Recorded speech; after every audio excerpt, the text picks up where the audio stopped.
Hello दोस्तों, कैसे हो आप सब। आई होप आप सब ठीक होगे। चलिए आज शुरू करते हैं भूगोल का क्लास 6 की एनसीईआरटी का लास्ट चैप्टर है भारत, जलवायु, वनस्पति तथा वन्य प्राणी। चलिए शुरू करते हैं क्लास।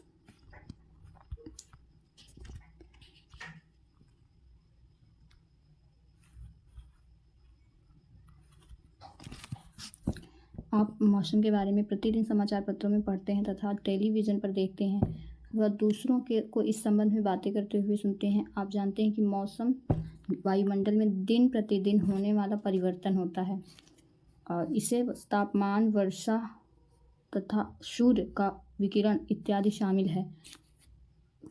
मौसम दिन प्रतिदिन होने वाला परिवर्तन है। इसमें तापमान, वर्षा तथा सूर्य का विकिरण इत्यादि शामिल है। इसका उदाहरण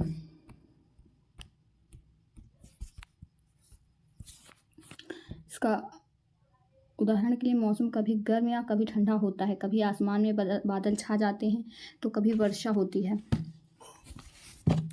आपने ध्यान दिया होगा कि जब बहुत दिनों तक मौसम गर्म रहता है तो आपको ऊनी वस्त्रों की आवश्यकता नहीं पड़ती है। आप खाने पीने में ठंडे पदार्थों को पसंद करते हैं। इसके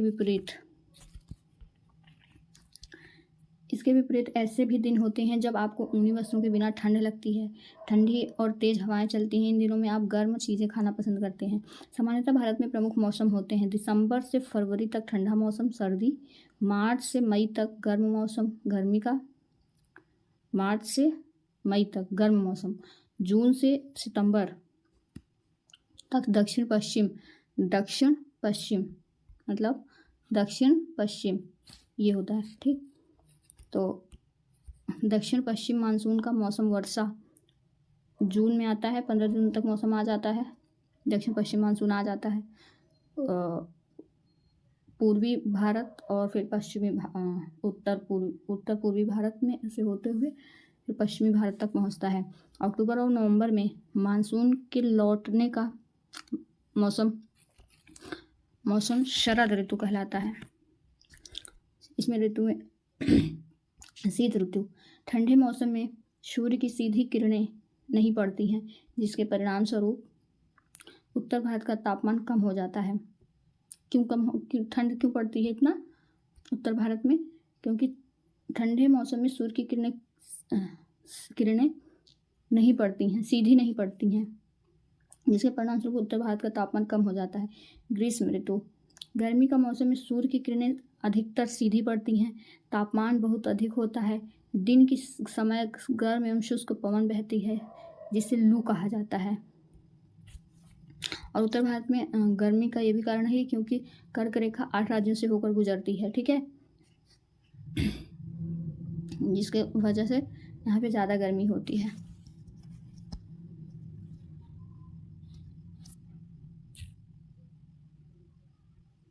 और दक्षिण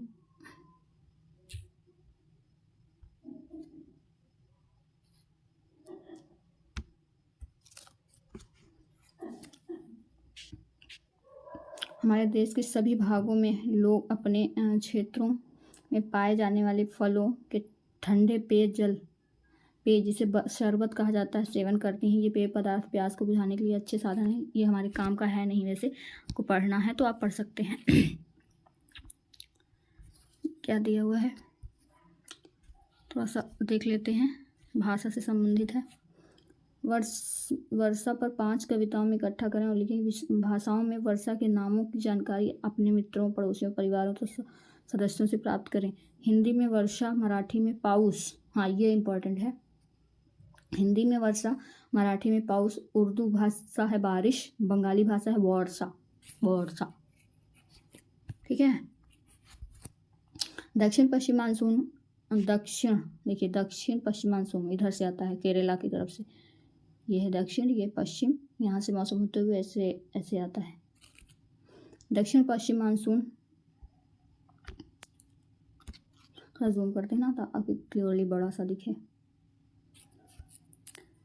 दक्षिण पश्चिम मानसून या वर्षा का मौसम, यह मानसून के आने तथा आगे बढ़ने का मौसम है। इस समय पवन बंगाल की खाड़ी तथा अरब सागर से स्थल की ओर बहती है। वे अपने साथ नमी भी लाती हैं। जब ये पवनें पहाड़ों से टकराती हैं तो वर्षा होती है। ठीक है, आगे बढ़ते हैं। मानसून के लौटने का समय या शरद ऋतु। इस समय पवन स्थल भागों से लौटकर बंगाल की खाड़ी की ओर बहती है। तब देखिए लौटती है तब भी ऐसा ही आती है, ये ऐसे लौटती है। तब यहाँ पे तमिलनाडु में बारिश होती है, लौटकर बंगाल की खाड़ी की ओर बहती है। यह मानसून लौटने का मौसम होता है। भारत के दक्षिणी भागों विशेषकर तमिलनाडु तथा आंध्र प्रदेश में इस मौसम में वर्षा होती है। देखिए इसमें भी दिया है। किसी स्थान पर अनेक वर्षों में मापी गई किसी स्थान पर अनेक वर्षों, देखिए दिन प्रतिदिन के मौसम में जो मौसम में बदलाव होता है वो दिन प्रतिदिन के बदलाव को मौसम कहा जाता है। और कई अनेक वर्षों के में मापी गई मौसम की औसत दशा जलवायु कहलाती है। ठीक है, ये इम्पॉर्टेंट है। ये मौसम दिन प्रतिदिन में के जो बदलाव होते हैं, तापमान, वर्षा में जो बदलाव होते हैं वो मौसम कहलाता है। कई अनेक वर्षों के में मापी गई मौसम की औसत दशा जलवायु कहलाती है। ये इम्पॉर्टेंट है। भारत की जलवायु को मोटे तौर पर मानसूनी जलवायु कहा जाता है। मानसून शब्द अरबी भाषा के मौसम से लिया गया है, जिसका अर्थ होता है मौसम। भारत की स्थिति उष्णकटिबंध में होने के कारण अधिकतर वर्षा मानसूनी पवन से होती है। भारत में कृषि वर्षा पर निर्भर है। अच्छे मानसून का मतलब है पर्याप्त वर्षा और प्रचुर मात्रा में फसलों का उत्पादन। आइए इसको देखते हैं, इसमें क्या लिखा है। फसल प्रभावित होगी, क्या है क्वेश्चन इसका। अगर किसी वर्ष मानसूनी वर्षा कम हो या नहीं हो तो क्या होगा, सही उत्तर बताइए। फसल प्रभावित होगी, नहीं, फसल प्रभावित होगी यही होगा। कुएं के पानी का स्तर ऊपर नहीं नीचे चला जाएगा। गर्मी का मौसम लंबा होगा, हाँ ये भी होगा। इसमें क्या है, आओ कुछ करके सीखें। भारत के मानचित्र पर दोस्तों एनसीईआरटी बुक ना एकदम बच्चों की तरह पढ़िए, तभी चीज़ें आपको पढ़ने में मज़ा आएंगी और चीज़ें याद रहेंगी। इस पैराग्राफ में दिए गए स्थानों को चिन्हित करें। भारत के, अच्छा इसमें क्या दिया गया है,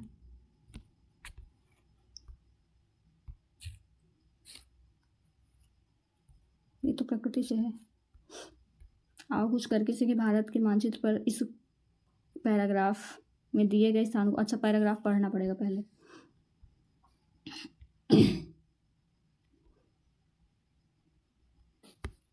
किसी स्थान की जलवायु उसकी स्थिति, ऊंचाई, समुद्र से दूरी तथा उच्चावच पर निर्भर करता है। किसी भी स्थान की जो जलवायु होती है उसकी स्थिति, ऊंचाई, समुद्र से दूरी तथा उच्चावच पर निर्भर करती है। इसलिए हमें भारत की जलवायु में क्षेत्रीय विभिन्नता का अनुभव होता है। जैसे राजस्थान के मरुस्थल में स्थित जैसलमेर तथा बीकानेर बहुत गर्म स्थान है, जबकि जम्मू कश्मीर के द्रास एवं कारगिल में बर्फीली ठंड पड़ती है। तो तटीय क्षेत्र जैसे मुंबई तथा कोलकाता की जलवायु मध्यम है। वे न ही अधिक गर्म हैं और न ही अधिक ठंडे हैं। समुद्र तट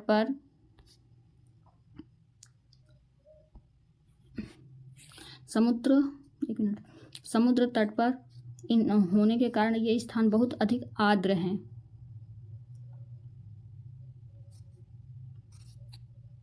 चलिए आगे बढ़ते हैं, थोड़ा इसको पढ़ लेते हैं क्या दिया है। सर्वाधिक ऊंचाई उद्गामित परत 60 मीटर, 40 मीटर वितान, 20 मीटर तरुण वृक्ष, 5 मीटर झाड़ी वाली परत, 1.5 मीटर 1.5 मीटर भूमि परत। वनस्पतियों के बारे में दिया, पहले इसको पढ़ते हैं तब वो समझ में आएगा। ओके, चलिए हम अपने चारों तरफ विभिन्न प्रकार का पादप जीवन देखते हैं। हरे घास वाले मैदान में खेलना कितना अच्छा लगता है। कुछ पौधे छोटे होते हैं जिन्हें पहाड़ी कहा जाता है। कुछ पौधे छोटे होते हैं जिन्हें पहाड़ी कहा जाता है, जैसे कैक्टस तथा फूलों वाले पौधे इत्यादि। इसके अतिरिक्त बहुत से लंबे वृक्ष होते हैं, उनमें से कुछ में बहुत शाखाएं तथा पत्तियां होती हैं, जैसे नीम, आम। तो देखिए ये जैसे कैक्टस तथा फूलों वाले पौधे इत्यादि, इसके अतिरिक्त बहुत से लंबे वृक्ष होते हैं, इनमें कुछ शाखाएं तथा पत्तियां होती हैं, जैसे नीम, आम। तथा कुछ वृक्ष ऐसे होते हैं जिनमें पत्तियां नहीं होती हैं। पत्तियों की मात्रा बहुत कम होती है, जैसे नारियल, घास, झाड़ियाँ, पौधे जो बिना मनुष्य की सहायता से उपजते हैं, उन्हें प्राकृतिक वनस्पति कहा जाता है। ठीक है, ये बारिश के मौसम में उगते हैं और अपने आप ही बड़े होते हैं धीरे धीरे। क्या आप कभी यह नहीं सोचते कि ये एक दूसरे से किस प्रकार भिन्न हैं? अलग अलग जलवायु में अलग अलग प्रकार की वनस्पतियाँ पाई जाती हैं। इनमें वर्षा की मात्रा सबसे महत्वपूर्ण होती है। जलवायु की विभिन्नता के कारण भारत में अलग अलग तरह की वनस्पतियाँ पाई जाती हैं। भारत की वनस्पतियों को 5 प्रकारों में विभाजित किया जा सकता है: उष्णकटिबंधीय सदाबहार वन, उष्णकटिबंधीय पतझड़ वन, कटीली झाड़ियाँ, पर्वतीय वनस्पति तथा मैंग्रोव वन। ठीक है, इसमें एक चित्र भी दिया हुआ है, आइए देखते हैं कैसा चित्र है ये। उष्णकटिबंधीय वर्षावन का चित्र दिया हुआ है। ठीक है, आगे बढ़ते हैं। उष्णकटिबंधीय वर्षावन उन क्षेत्रों में पाए जाते हैं जहां वर्षा बहुत अधिक होती है। ये इतने घने होते हैं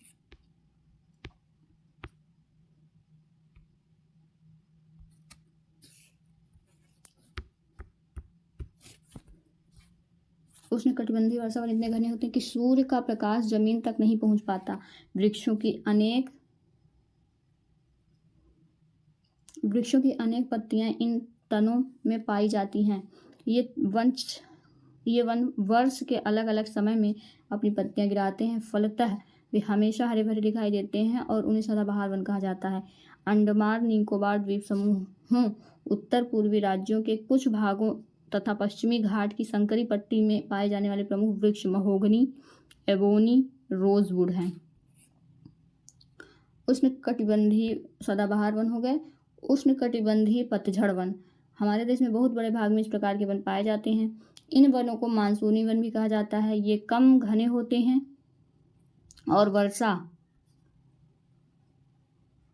और वर्ष के एक निश्चित समय में अपनी पत्तियां गिराते हैं।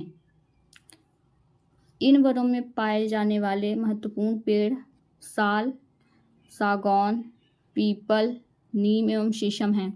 ये मध्य प्रदेश, उत्तर प्रदेश, बिहार, झारखंड, छत्तीसगढ़, ओडिशा तथा महाराष्ट्र के कुछ भागों में पाए जाते हैं। ठीक है, आगे बढ़ते हैं। क्या था? उष्णकटिबंधीय पतझड़ वन। इसमें ये जरूरियात पतझड़ में कौन कौन से आते हैं? पीपल, नीम एवं शीशम। ये मध्य प्रदेश, उत्तर प्रदेश, बिहार, झारखंड, छत्तीसगढ़, ओडिशा तथा महाराष्ट्र के कुछ भाग में पाए जाते हैं। कटीली झाड़ियाँ,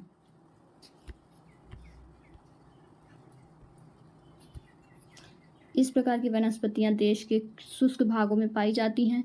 पानी की क्षति को कम करने के लिए इनकी पत्तियों में बड़े बड़े कांटे होते हैं। इनके महत्वपूर्ण वृक्ष हैं कैक्टस, खैर, बबूल, कीकर इत्यादि। ये राजस्थान, पंजाब, हरियाणा, पश्चिमी घाट के पूर्वी ढालों तथा गुजरात में पाई जाती हैं। ठीक है, आगे बढ़ते हैं। ये पौधे दिए गए हैं, आप देखिए। कटीली झाड़ियाँ ऐसी होती हैं, रेगिस्तानी क्षेत्र में पाई जाती हैं। पर्वतीय वनस्पति, पर्वतों में ऊंचाई के अनुसार वनस्पतियों के विभिन्न प्रकार पाए जाते हैं। ऊंचाई बढ़ने के साथ तापमान में कमी आती है। समुद्र तल से 1500 मीटर से 2500 मीटर 2500 मीटर की ऊंचाई के बीच पेड़ों का आकार पर्वतीय वन, ये पर्वतीय वन भी दिया है और ये मैंग्रोव वन दिया है, शंक्वाकार होता है। पर्वतीय मैदान शंक्वाकार होता है। ये पौधे शंकुधारी वृक्ष कहे जाते हैं। इन वनों के महत्वपूर्ण वृक्ष चीड़, पाइप, पाइन तथा देवदार हैं। कौन से हैं ये? पर्वतीय वनस्पति। 1500 मीटर से 2500 मीटर की ऊंचाई के बीच पेड़ों का आकार ये होता है और ये शंक्वाकार होते हैं। देखिए ये दिया है ये।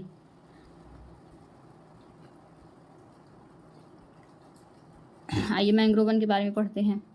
मैंग्रोव वन, ये वन खारे पानी में भी रह सकते हैं। ये मुख्यतः पश्चिम बंगाल के सुंदरबन तथा अंडमान एवं निकोबार द्वीप समूहों में पाए जाते हैं। सुंदरी इस प्रकार के वनों के वन प्रजाति की महत्वपूर्ण प्रजाति है। इसी प्रजाति के नाम पर क्षेत्र का नाम सुंदरबन पड़ा है, सुंदरी वृक्ष के नाम पर। हमें वनों की आवश्यकता क्यों है? वन हमारे लिए बहुत ही लाभदायक हैं। ये विभिन्न कार्य करते हैं। पेड़ पौधे ऑक्सीजन छोड़ते हैं जिसे हम सांस के रूप में लेते हैं तथा कार्बन डाइऑक्साइड को ग्रहण करते हैं। पेड़ पौधों की जड़ें मिट्टी को बांध कर रखती हैं, इस प्रकार मिट्टी के अपरदन को रोकते हैं। वनों से हमें ईंधन, लकड़ी, चारा, जड़ी बूटियां, लाख, शहद तथा गेंद इत्यादि प्राप्त होती है। इसके साथ ही हमें जो फर्नीचर, सुंदर सुंदर सोफ़ा, बेड वगैरह मिलते हैं, ये भी तो फर्नीचर से ही मिलते हैं, पेड़ पौधों से ही मिलते हैं। कुर्सी, मेज, बहुत कुछ हमें मिलता है पेड़ों से। और जड़ी बूटियां, लाख, शहद, गोंद इत्यादि ये तो मिलते ही हैं। वन वन्यजीवों के प्राकृतिक निवास हैं। पेड़ों की अंधाधुंध कटाई के कारण भारी मात्रा में प्राकृतिक वनस्पतियां समाप्त हो गई हैं। हमें अधिक पौधे लगाने चाहिए। जो पेड़ बचे हैं उनकी रक्षा करनी चाहिए, सतत विकास जिसे बोलते हैं, एवं लोगों को पेड़ों के महत्व के बारे में बताना चाहिए। हम लोग कुछ खास आयोजन जैसे वन महोत्सव मानकर अधिक से अधिक लोगों को इस प्रयास में शामिल कर सकते हैं तथा पृथ्वी को हरा भरा रख सकते हैं।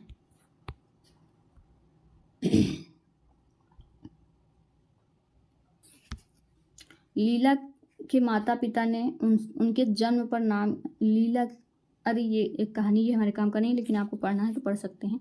क्या, चलिए सब पढ़ ही लेते हैं।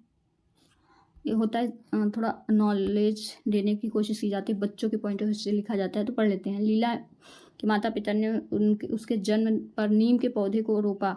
हाँ, ये अच्छा होता है कि आप किसी के बर्थडे पर, कोई फर्स्ट बर्थडे है, ऐसे 10वां बर्थडे है या 15वां बर्थडे है, जो भी बर्थडे है, आप किसी को भी एक पेड़ गिफ्ट कर सकते हैं या अपने ही बर्थडे पर एक पेड़ लगा सकते हैं। जैसे जैसे आप बड़े होंगे आपको यादें जुड़ जाती हैं और पर्यावरण संरक्षण भी हो जाएगा।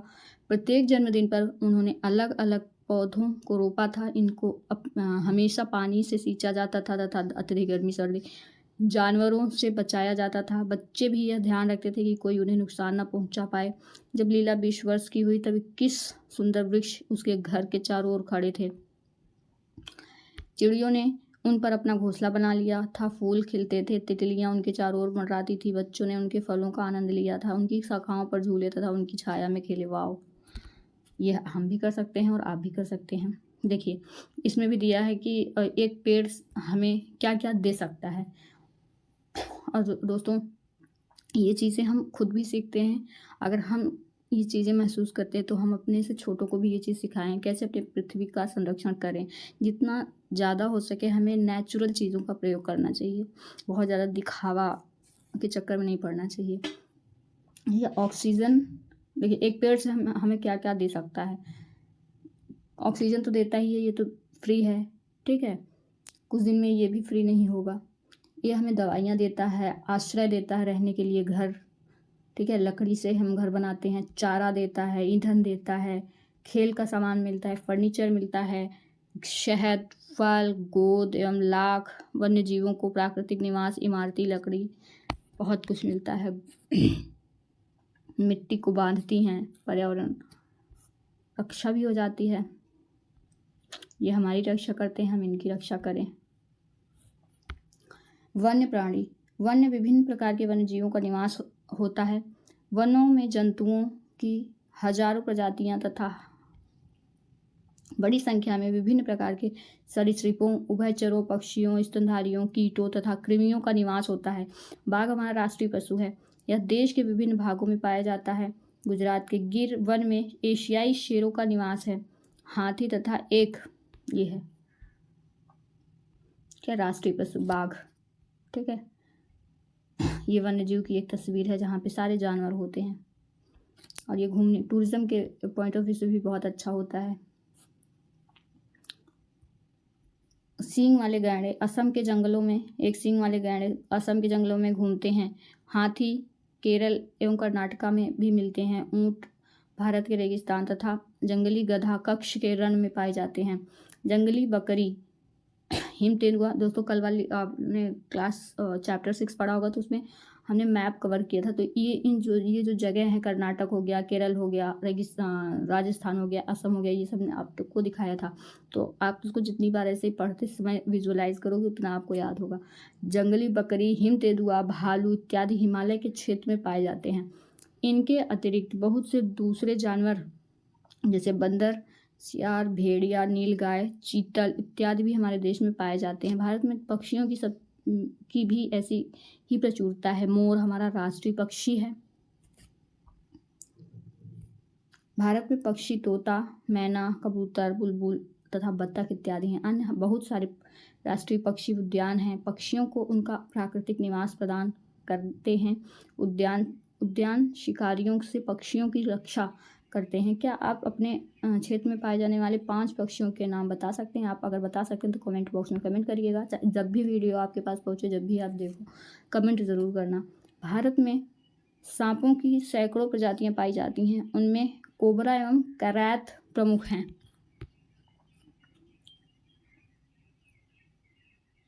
देखिए, ये याद रखने वाली चीज़ें हैं। भारत में सांपों की सैकड़ों प्रजातियां पाई जाती हैं, लेकिन पॉपुलर नेम जो है कोबरा और करैत प्रमुख हैं। इसको याद रख सकते हैं आप।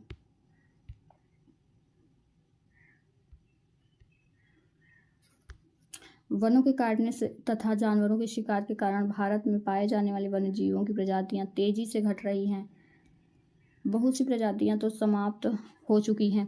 उनको बचाने के लिए बहुत से नेशनल पार्क, पशु विहार तथा जीव मंडल आरक्षित क्षेत्र स्थापित किए गए हैं। सरकार ने हाथियों तथा बाघों को बचाने के लिए बाघ परियोजनाएं एवं हस्ती परियोजना जैसी परियोजनाओं को शुरू किया है। क्या आप भारत के कुछ पशु विहारों के नाम तथा मानचित्र उनकी स्थिति बता सकते हैं? अगर बता सकते हैं, पशु विहार के नाम बता सकते हैं तो आप कमेंट में इसका उत्तर लिखिए। आप वन्यजीव के संरक्षण में भी अपना हाथ बटा सकते हैं। आप जानवरों के शरीर के विभिन्न अंगों जैसे हड्डी, सींग, पंख में से बने पदार्थों को खरीदने से इनकार कर सकते हैं। जी, ये बहुत इंपॉर्टेंट है। जानवरों का जो शिकार किया जाता है इन्हीं सब चीज़ों के लिए किया जाता है। हड्डी, सींग तथा पंख बने पदार्थों, जैसे मोर का पंख लोगों को बहुत पसंद आता है तो वो उनका नीचने का काम करते हैं। पदार्थों को खरीदने से इनकार कर सकते हैं। प्रत्येक वर्ष हम लोग अक्टूबर से पहले सप्ताह को वन्य जीव सप्ताह के रूप में वन्यजीव सप्ताह के रूप में मनाते हैं, ताकि वन्यजीव के निवास को संरक्षित करने के लिए जागरूकता लाई जा सके। यह है प्रोजेक्ट टाइगर, आया था 1973 में। ठीक है, लार्ज स्केल पोचिंग एलिज्ड इन सिमलीपाल रिजर्व, बहुत ज़्यादा इनका शिकार किया जा रहा था। क्या है, शिकारी बाघों को क्यों मारते हैं? हमारे वनों से अगर बाघ खत्म हो जाएगा तो क्या होगा बताइए। ये जो छोटे छोटे जानवरों को खाता है ना, उससे क्या होता है कि बैलेंस बना रहता है। बहुत ज़्यादा छोटे छोटे जानवर होते नहीं हैं और इन्हें खाने के लिए भी कुछ चाहिए, इन्हें तो मांस ही चाहिए, इसलिए भी ये बैलेंस बना के रखते हैं। क्या आप अपने कभी बाघ आरक्षित क्षेत्र या ऐसे चिड़ियाघर देखे हैं जहाँ बाघों को रखा गया जाता है? बताइए। आगे चलते हैं। ये देखिए प्रवासी पक्षी। ये जब भी कुंभ मेला लगता है, माघ मेला लगता है, अर्ध कुंभ लगता है, तो प्रयागराज में ही ये जहाँ भी मेले लगते हैं, ये साइबेरियन पक्षी त्रिवेणी संगम में पहुँच आते हैं। ठीक है, प्रवासी पक्षी, कुछ पक्षी ऐसे pelican, Siberian crane, stock, flamingo, Pintail, flamingo, बत्तख, कर्ल्यू इत्यादि प्रत्येक वर्ष सर्दी के मौसम में हमारे देश में आते हैं। साइबेरियन क्रेन साइबेरिया में से दिसंबर के महीने में आते हैं तथा मार्च के आरंभ तक रहते हैं। ये देखिए, ये स्टार पक्षी दिखाए गए हैं, ठीक है। देखिए चैप्टर यहाँ पे होता है ख़त्म। आप क्वेश्चन पढ़िए, क्वेश्चन का आंसर दीजिए। आप चाहे कॉपी पे लिखिए, चाहे कमेंट बॉक्स में एक क्वेश्चन का, इसमें से एक क्वेश्चन का आंसर आप दीजिए। एक एक लाइन का है, आप सबका दे सकते हैं, ये आपकी श्रद्धा है, ठीक है। तो कौन सी पवन भारत में वर्षा लाती है, यह इतनी महत्वपूर्ण क्यों है? नाम लिखिए। भारत के विभिन्न मौसम के नाम लिखिए। प्राकृतिक वनस्पति क्या है लिखिए। भारत में पाई जाने वाली विभिन्न प्रकार की वनस्पतियों के नाम लिखिए। सदाबहार वन तथा पतझड़ वन में क्या अंतर है, आपको लिखना है। उष्णकटिबंधीय वर्षा वन सदाबहार वन क्यों कहा जाता है, ठीक है। इसको अपनी कॉपी पे लिखिए, चाहे कमेंट बॉक्स में कमेंट करिए। एक एक लाइन का आंसर है, इससे आपको चीज़ें रिवाइज होंगी, आपको याद होगा। सही उत्तर चिन्हित कीजिए। विश्व में सबसे अधिक वर्षा वाला क्षेत्र कौन सा है? विश्व में सबसे अधिक वर्षा क्षेत्र कौन सा है? मुंबई, आसनसोल, मौसिनराम। मैंग्रोव वन कहाँ हो सकते हैं? महोगनी एवं रोजवुड वृक्ष पाए जाते हैं। जंगली बकरी तथा हिम तेंदुआ कहाँ पाए जाते हैं?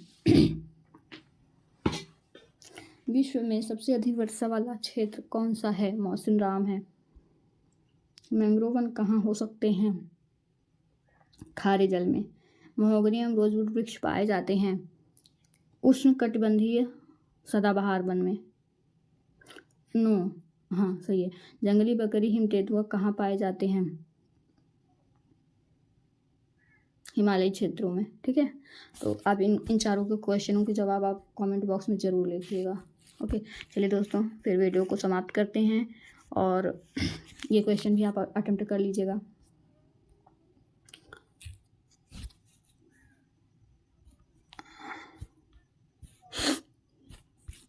ठीक है। गर्मी में के दिन में शुष्क तथा गर्म पवनें चलती हैं, जिन्हें हम लू कहते हैं। आंध्र प्रदेश तथा तमिलनाडु के मौसम में बहुत अधिक मात्रा में वर्षा होती है।